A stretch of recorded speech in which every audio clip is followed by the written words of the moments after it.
Egg ಬುರ್ಜಿಯನ್ನು ಸಿಂಪಲ್ಲಾಗಿ ಮಾಡೋಣ. ಒಂದು ದೊಡ್ಡ ಗಾತ್ರದ ಈರುಳ್ಳಿ, ಒಂದು ಟೊಮೆಟೊ, ಸ್ವಲ್ಪ ಕೊತ್ತಂಬರಿ ಸೊಪ್ಪು, 2 ಹಸಿರು ಮೆಣಸಿನ್ಕಾಯಿ ಕಟ್ ಮಾಡಿಟ್ಕೊಂಡು ಒಂದು ಪಾತ್ರೆಗೆ ಎಣ್ಣೆಯನ್ನು ಕಾಯಲು ಇಡಿ.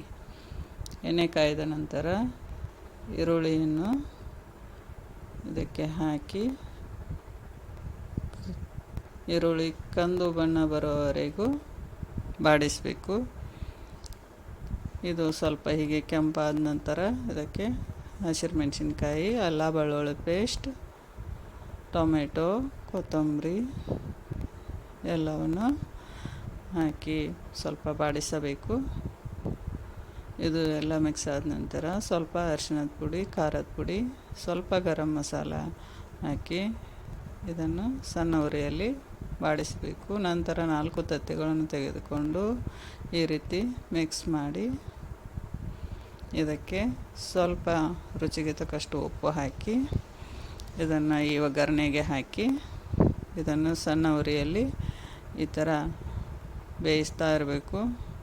ಕೈ ಬಿಡದೆ ಯಾವಾಗಲೂ ಈ ಥರ ಕೈ ಆಡಿಸ್ತಾ ಎಲ್ಲ ಮಿಕ್ಸ್ ಮಾಡ್ತಾನೆ ಇರಬೇಕು. ಇದು ಎಲ್ಲವೂ ಈ ಥರ ಬಾಡಿಸಿದ ನಂತರ ರೆಡಿ ಆಗೋ ಪೊಸಿಷನ್ಗೆ ಬರುತ್ತೆ. ತಳ ಎಲ್ಲ ಬಿಟ್ಕೊಂಡು ಬರಬೇಕಿದು. ಈಗ ರೆಡಿ ಎಗ್ ಬುರ್ಜಿ.